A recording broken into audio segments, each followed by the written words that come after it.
Welcome to my Sunday Funday series, episode 2. And we just talk about the current state of the NBA. We do this every Sunday. Let you know what's going on. Of course, I'm your host, Vlad, aka Hoops Junction. And we're just going to break down a couple of things that we're seeing. One of the few things that I really want to talk about early is some of the surprises so far. I know it's only been three games. Some teams play 4 games. One of the key surprises I'm seeing is the newcomers in the NBA. Ja Morant is one of them. He's had big games. He's had a big game against the Nets in overtime. And it's good to see the fresh blood. Another new surprise that I'm really enjoying is the Phoenix Suns. Phoenix Suns played the Clippers. They beat the Clippers, and they played them to the T. They played them to the nines. Like, they played hard. They played relentless. They had multiple scores. Their bigs could score. They had stretch bigs who could shoot threes. That actually played for the Charlotte Hornets. I think it was Frank Kaminsky. Yeah, Frank Kaminsky. Now you got a guy in Devin Booker who's surrounded with guys like Tyler Johnson and also Kelly Oubre, who are running mates now. So that is a legitimate team.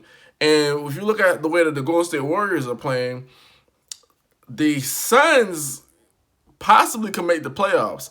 And the reason why I'm saying the way the Golden State Warriors are playing, if we're looking at projected, if the season continues the way that it does now, we're looking at the Phoenix Suns, how they're playing, look how the Warriors, how they're playing. All Draymond Green come up with is we effing suck. We effing suck right now. That's all he could say. We effing suck. So if you look at that and you base it off that projection, then I see no reason why a team like the Suns can slip in. Or you look at the Mavericks. That's another thing. Another pleasant surprise. The Mavericks. You know what I'm saying? So all these newcomers, all these guys that were rookies, second year or their first year, it looks like they're adapting to the NBA really, really well. And that's kind of unprecedented. We haven't really seen that since the draft with Carmelo Anthony, LeBron James, Chris Bosh, and Dwayne Wade. So, and that was 15 years ago or 17 years ago, whatever case may have you. That was so long ago. Just to see this now, just to see, it's almost like a changing of the guard if you really want to talk about it. LeBron's getting older. Steph is like one of the oldest players. He's like 31 years of age. Everybody's older, and now you see these younger guys coming into their own. You're looking at the Nuggets. They're coming more into their own. You look at the Portland Trailblazers. All these guys that are coming into their own is a really good thing to see. And it's quite impressive if you really think about it. I wanted to quickly touch on the Nets. The Nets are a good team. The only thing that I would caution about the Nets is this. I don't want Kyrie Irving to turn into Stephon Marbury.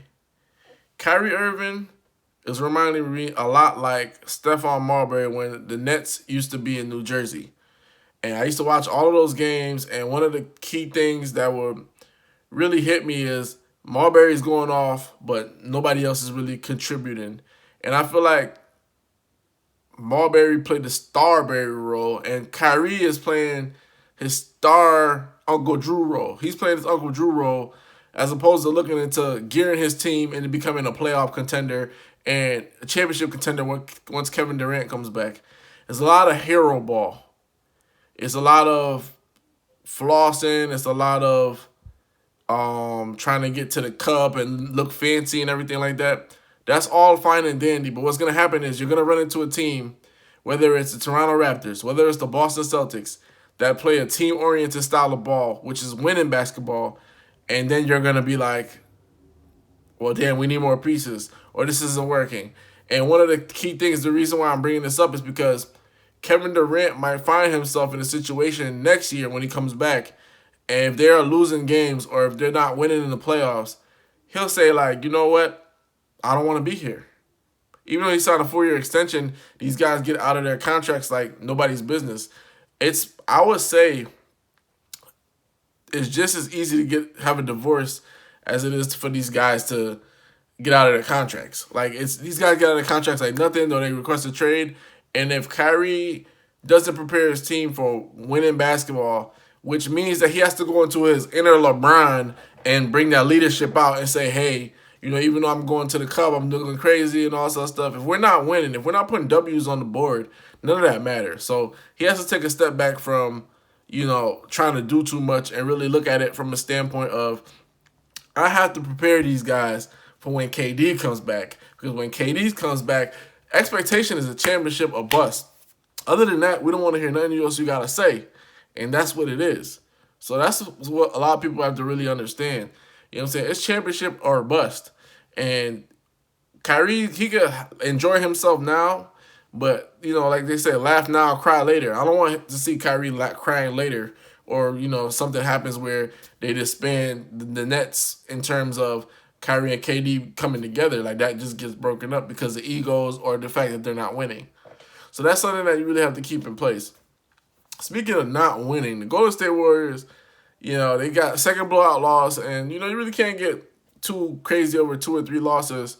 But it's just, to me, they're not competing. And part of the reason they're not competing is because they have a lot of young pups who are wet behind the ears, and it's just guys who aren't really ready for that limelight. When I mean that limelight, it's because every year they got Kevin Durant. Before Kevin Durant, Warriors have been championship contenders. So, this is a different light we're seeing them where they're struggling, underdogs. And they're relying so much on Steph to we have to be MVP Steph. Well, part of the reason why Steph was MVP Steph is because Steph was still on a good team. So the team has to do something as well now. You can't just rely on one guy to get you all the points, all the assists.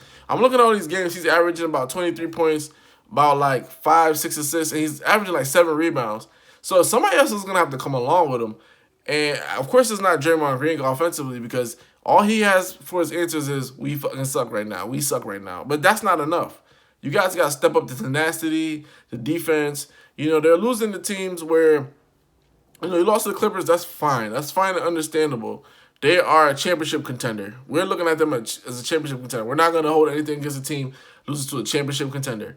But when you're looking at a team like Oklahoma City Thunder and you're getting mollywopped by them and you're not competing, that's a problem. And if Draymond Green is the heart and soul of the team, he needs to get in heart and soul mode and really step up his game in that regard. You can't just say we fucking suck right now. You gotta say we need to get it in gear. You gotta look at the tape and fix those things that aren't really, working for you guys.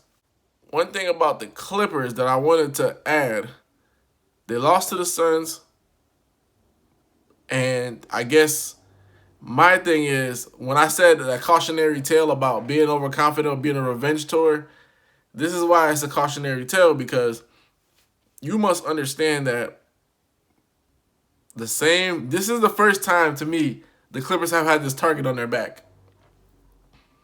They can respond in one of the 2 ways.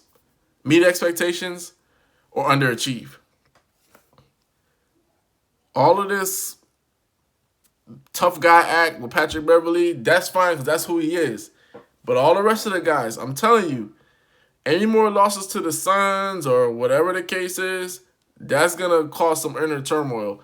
Kawhi doesn't talk, but his uncle does. And that's some of the things that you really got to keep in line. Uncle Dennis is going to chat now. Trainers are going to chat now. So, it's still early. 2-1 is a really good record. But what I'm saying is they shouldn't let anything go to their head. They should be a blue-collar Los Angeles team. Don't let wins go to their head, losses go to their heads. And let Beverly talk. Let Beverly chat. But Lou Williams, that's not his game. I never really seen Lou Williams, a guy that's chit-chatting, running up on guys. This is like a new attitude. This is like the Golden State Warriors in 2016 when everybody was like, oh, we don't like their attitude and how when they're winning, they're putting it in your face. The Clippers are putting their wins in your face, and it's kind of surprising. It's shocking, actually. It's really shocking that they're doing this. It's quite shocking that they're really doing it. But that's my Sunday Funday recap. Let me know what you think of your thoughts below. Comment what you want to hear. Comment what you've been keeping your eye on. We'll chat again next Sunday. Hoops Junction, where Hoops meets Hoopla. Like, comment, subscribe.